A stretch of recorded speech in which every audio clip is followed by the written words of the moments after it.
Good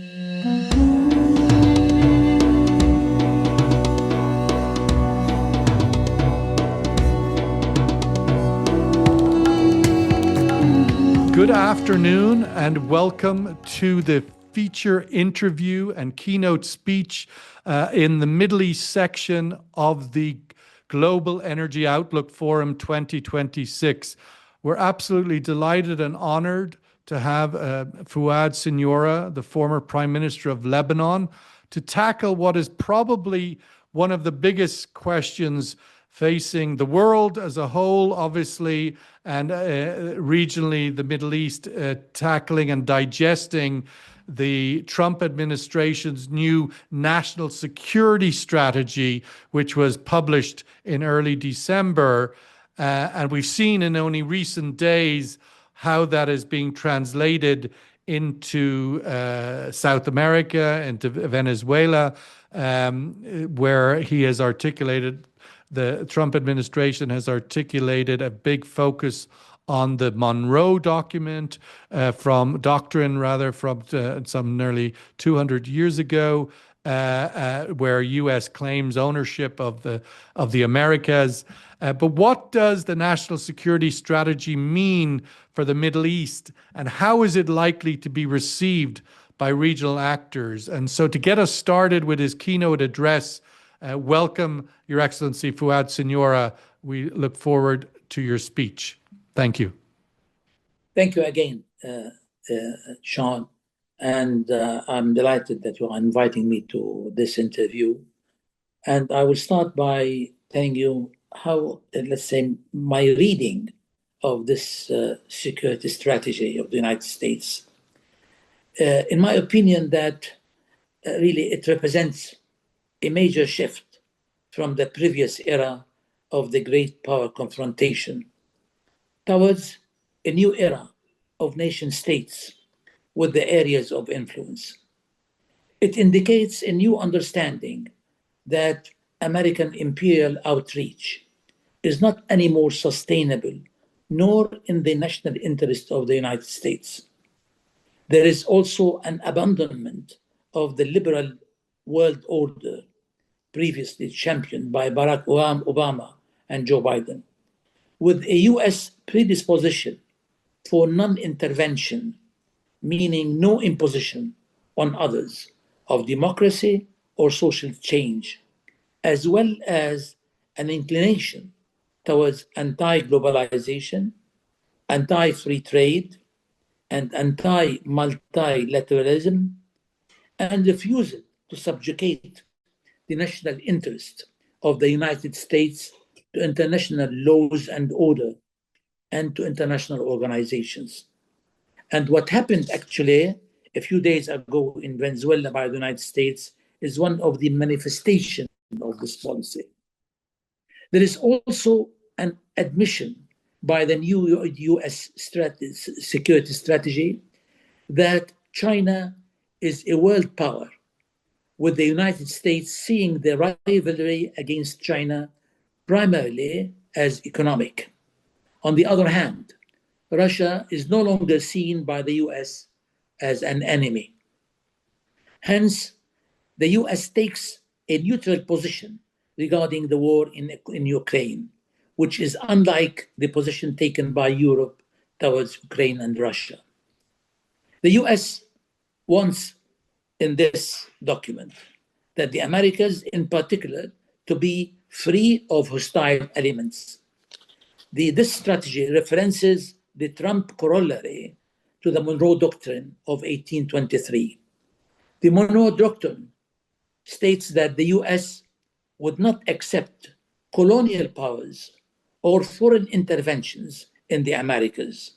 And the Trump corollary adds that the US will not accept any adversarial influence in the Americas. The US also seeks to prevent adversarial influence in the Middle East, which marks that the Middle East is another American sphere of influence. The core objectives of this strategy are the emphasis on the Americas and the Monroe Doctrine, and the prevention of adversarial powers dominating the Middle East, referring in here to Iran in particular. And three, that the energy dominance of the United States, which partly explains as well the recent significant major action taken by the United States in Venezuela. The Middle East section in this strategy document is very brief, and it states that the US will be less involved in it because the main reasons for intervention are no longer there, and effectively the US is, because the US now is becoming energy independent and actually a net exporter. And the superpower competition with Russia is no longer an issue, and the possibility of the spillage of conflict outside the Middle East is remote. It also indicates the weakening that weakening of Iran has made the region more stable, implying that the instability in the Middle East is caused mainly by Iran and not by the Israeli-Palestinian conflict. Although, in fact, this problem stays and this conflict stays actually unresolved up till now. What can be concluded from this document regarding the Middle East region is that Iran is reassured that a regime change is not a priority. But Iran should be worried that it can no longer rely on Chinese or Russian support in American-dominated region. In this respect, and for the time being, Iran will be economically and politically isolated. As for Jordan, it will remain relevant due to the historical ties and due to the active lobbying by King Abdullah. As far as US-Egyptian relations, it will remain strong, and Egypt is reassured by the Trump administration confronting the Muslim Brotherhood, a welcome change from the Obama era. But this relationship will be overshadowed by the strong commercial and financial interests with the GCC countries. Syria will be the main focus of the new US policy and will continue to be so for the duration of the Trump presidency. According to this strategy document, the key to successful relations with the Middle East is accepting the region, its leaders, and its nations as they are, while working together on areas of common interest. The Trump administration treats the Palestinian problem as a humanitarian question and not as a political issue to be resolved, unlike the position taken by the previous US administrations. However, in my opinion, Trump may become open to take some positive steps regarding the Palestinian problem if that becomes necessary for him to win the Nobel Prize for Peace. In view of the above, and in view of the difficult experiences suffered by the countries of the Middle East during the past several decades, I tend to think that there are two main conclusions that warrant consideration. The first is that there is no more possibility anymore for the continuation of non-state militarized organizations in the Arab world. Consequently, with the weakening of Hamas, Hezbollah, and the other militarized non-state organizations, the possibility of a large-scale military action becomes not only remote, but futile in every respect. Second, I believe that the Arab-Israeli conflict and the Palestinian-Israeli conflict can no longer continue to take the shape and form of a militarized conflict, because this militarized conflict effectively did not lead throughout the past decades to any significant results, particularly in view of the US unlimited support to Israel, a fact that was proven time and again during the wars of 1973 and 223. Although all the past wars against Israel led to the loss of more Palestinian and Arab lands, and in more killing and the loss of innocent lives, and in major destruction and tremendous economic loss, and already the losing of many political opportunities that were available somehow to resolve this long-lasting conflict, as well as because of the nature, forms, and tools of wars that have become entirely dependent on advanced technology and the use of artificial intelligence. In this respect, I believe it is quite clear that there is a major technological gap between the military capabilities of Israel that is supported by the United States and on the one hand, and that of the Palestinians and the Arab countries of the Middle East region on the other. There is a remarkable and significant change as well that has happened in the world pertaining to the increasing awareness of Palestinian suffering, as well as the urgent need to resolve the Palestinian issue. This is apparent in 157 countries recognizing a Palestinian state, including 15 European countries. The shift in public opinion did not spare the United States, where the Palestinian issue played a key role in the election of Zahran Mamdani, a pro-Palestinian activist, as the first Muslim mayor of New York, albeit with a sizable Jewish support. However, the main obstacle remains the current Israeli extremist government, which is not amenable to any meaningful, peaceful solution to this unresolved problem that dates back to some 8 decades ago.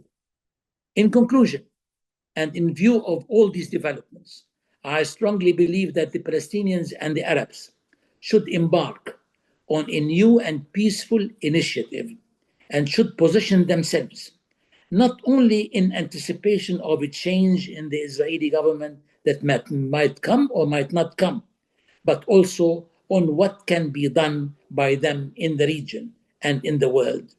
In my opinion, the plan of action should include: 1, developing a unified Palestinian stand, particularly as the weakening of Hamas and the weakening of the Iranian hegemony in the Arab region will enhance the possibilities of a Palestinian reconciliation and consolidation. 2, a collective Arab position led by Egypt and Saudi Arabia, together with the GCC countries, to initiate an equitable Palestinian solution based on the 202 Arab Peace Initiative.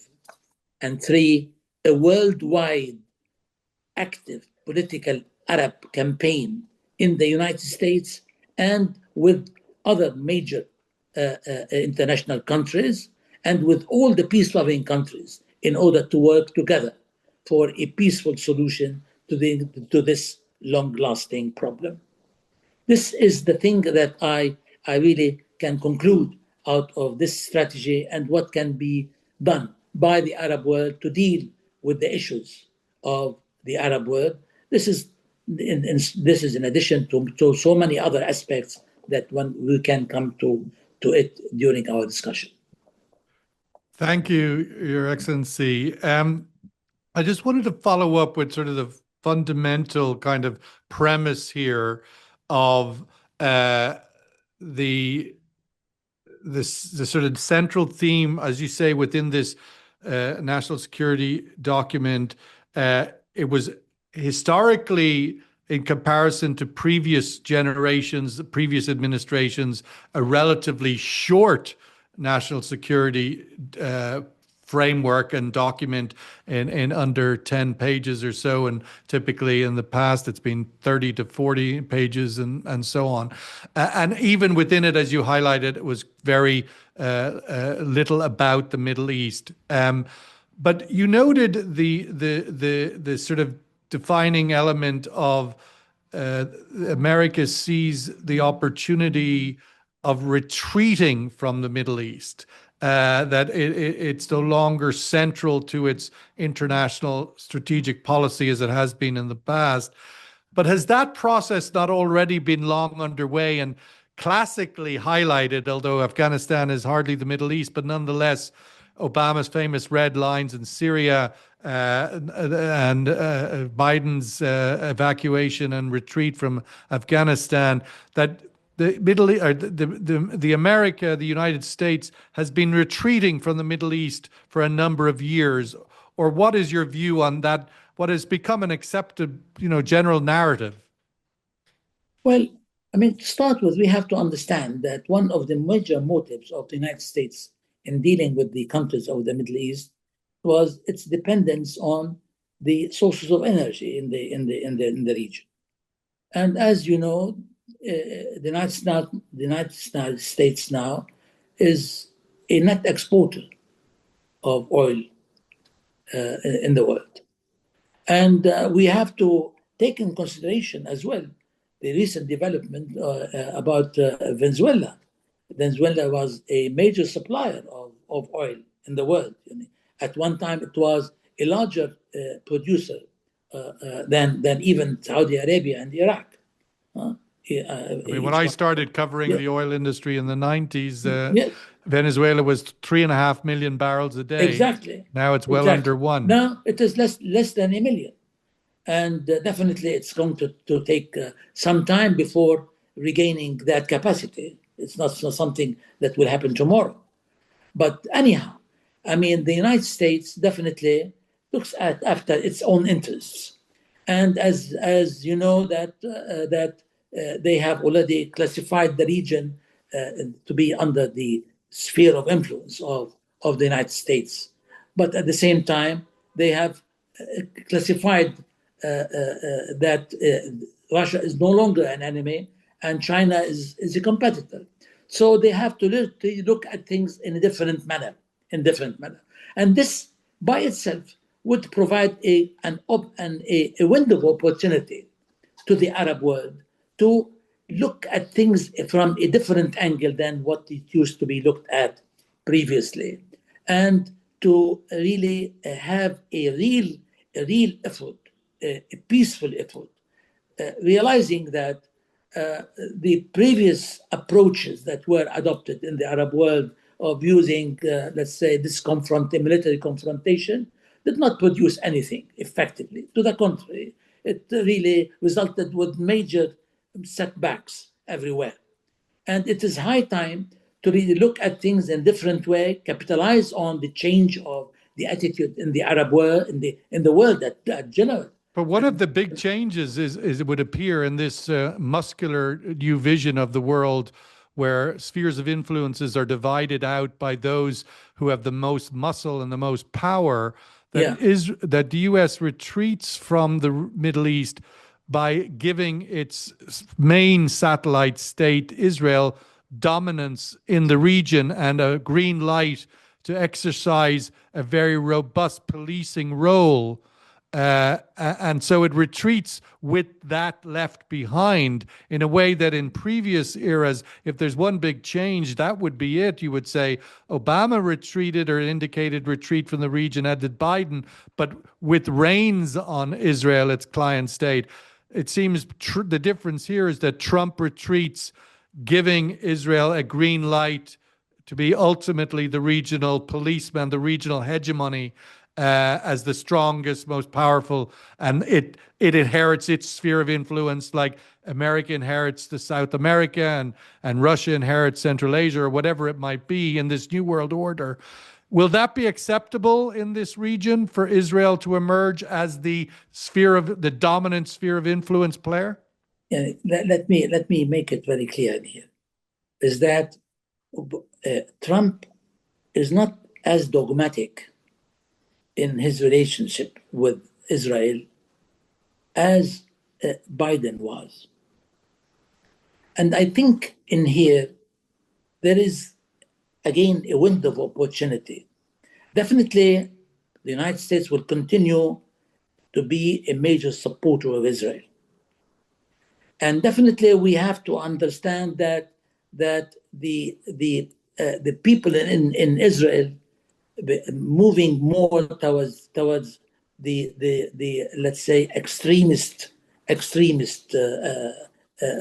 groups in Israel. But I believe that with a new approach that would have to be adopted in the Arab world, in talking to the world from a new stand regarding the necessity to achieve a long-term and sustainable peace in the region.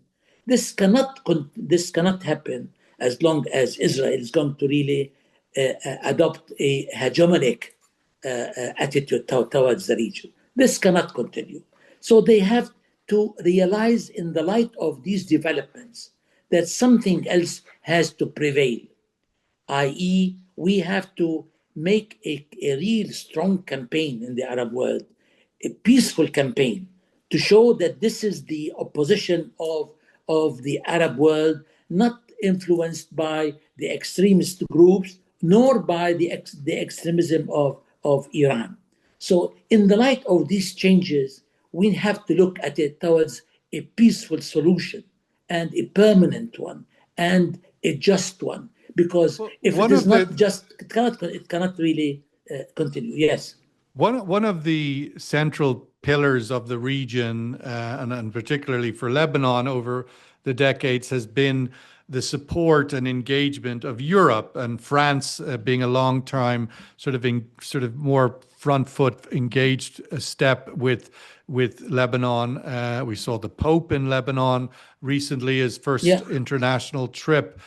But one of probably the most startling element of this U.S. Trump administration new national security strategy was how much, while little space was given maybe to the Middle East, a lot of space was given to further condemnation of Europe and the marginalization of Europe, and Europe being the Middle East neighbor, and it's one of its principal sort of obviously colonial legacy partner, legacy alignment, if you want. But ultimately, what does the suppression of Europe under the Trump administration and national security strategy, is that good for the Middle East? Is it bad? Is it neutral? What's your sense of where the national security strategy view of Europe and what that means for the Middle East? Europe has always been a strong partner to the Middle East. And with the developments that have taken place just recently in view of the tragedies of Gaza and the West Bank and the rest, there is definitely a change in the attitude of the Europeans. Besides that, there is definitely a change in the attitude within the United States. And as I said, the election of Mandani is just an expression of this change in one way or another. I believe now that things have changed, and the attention of the United States has to, and as it appears from this strategy and the behavior that we are seeing from Trump, is that their attention is more towards the Far East and the relationship with China. So it is very important to capitalize on these developments and to see that there are still major opportunities of relationship between the region and the United States. And if and when we start moving towards a peaceful solution in the region, I think there are great opportunities for the United States in the Arab region. Without Europe, we had earlier in our Asia section a senior official from India saying that in the aftermath of the year of Trump, but also now with the national security strategy and the events of Venezuela last week, which is sort of the first kind of big punctuation in the world after the national security strategy was released, that we're now starting 2026 with, as he used the phrase, the Wild West, that there is an international order with no rules. And without Europe and no rules, that can't be good for the Middle East or small countries like Lebanon. Certainly not for small countries like mine, Ireland. The absence of a rules-based system. If Europe is pressed down, as is indicated by the National Security Strategy document, that can't be good for the Middle East. Your thoughts on a strongman sort of wins? Yeah, let me tell you, Sean, is that it's not in the interest of Lebanon or the Middle East or the Arab world to position themselves to be in between the struggle of the giants, not to be in the middle where they will be a battleground, and it's not in our interest. It is in the interest of the Arab world that Europe to stay an important player, and we have to really maintain a very good relations with Europe together with the United States. I strongly believe that the Arab world will continue to constitute a major market and a major area for cooperation with the United States. And I can't dwell on this mentality. Definitely the era of Trump may not continue. There might become, let's say, new changes with the midterm elections and later on at the end of his term. So there are some changes that might take place, and not necessarily to continue as it appears now. But what actually a long-term, let's say, view about the situation is that it is in the interest of the Arab world to build good relations with the United States and to appear attractive to the United States, but not at the interest against the interest of the Arab world and their long-term solutions of their problems. So it is very important to deal with the situation with a new, let's say, approach that would concentrate on peaceful means and efforts without, let's say, affecting the major interests, without really losing any of our interest in let's say finding a long-term solution to the Palestinians, to the independence of the countries in the region, about the continued sovereignty of Lebanon, the sovereignty of Syria now, with the changes that are taking place. So all this actually are major issues that would have to be, let's say, addressed in a proper manner. I just wanted really to wrap up now, and I just wanted to get some tangible predictions, Fuad, on your view for the year ahead. Do you think there seems to be sort of talks underway between Israel and Lebanon? Could we see a new deal in 2026? Will Syria emerge in 2026 as a more stable state? What are some of your predictions for 2026? What's possible here? Well, actually, as we are seeing what is happening in the discussion that's taking place now under the sponsorship of the United States between Syria and Israel, they are concentrating on the security matters. As far as Lebanon is concerned, Lebanon definitely now in the process of the implementation of the state to become in full control. They have already made let's say an achievement regarding the areas, the Lebanese area, let's say below the Litani, south of Litani River, and there remains certain spots that are still occupied by Israel. And the Lebanese government is really determined to move ahead to the area between Litani and the Awali River, in the process of moving towards having full control all over Lebanon. But there are lots of things that would have to be done in this respect. What I believe that Lebanon cannot go into, let's say, peace discussion with Israel, can move. There was no ceasefire along the ceasefire agreement that was made in 1949, which prevailed for a long period of time. So what really matters is that there is let's say, a certain position taken by Lebanon that we want to achieve the ceasefire arrangement with Israel under the sponsorship of the United States, in anticipation of a general move towards peace in the region that would have to take in consideration the establishment of a Palestinian state. Lebanon cannot move into a let's say, an arrangement of having let's say, a peace agreement with Israel without having a general peace agreement between Israel and the Arab world. What about Israel and Iran? I mean, we saw, obviously, that's been one of the big hurdles for Lebanon in recent years, the ability to move away or outside of that, be caught as a proxy inside that Iran-Israel face-off. What's your outlook or prediction for Israel-Iran? We saw them in a first ever conflict, face direct war last year. Is that over, or could that happen again? What's your prediction for Israel-Iran?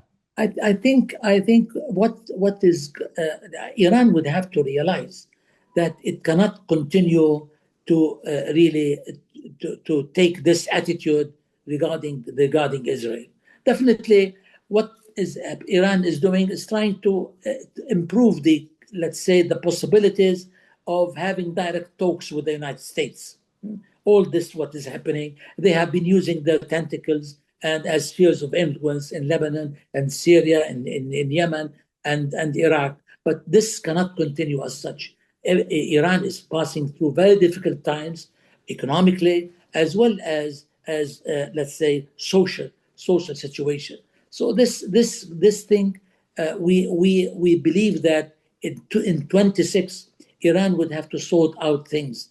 Either would have to really move towards really get to become a normal state within Iran, and to stop using this policy of the Wilayat al-Faqih across national frontiers. This cannot continue and will not be acceptable. So they have to understand this. And in Lebanon, all these militarized non-governmental organizations cannot sustain continuing, neither Hezbollah nor other matters. Gradually, the Lebanese government would have to prevail in Lebanon and stop these and non-governmental militarized organization.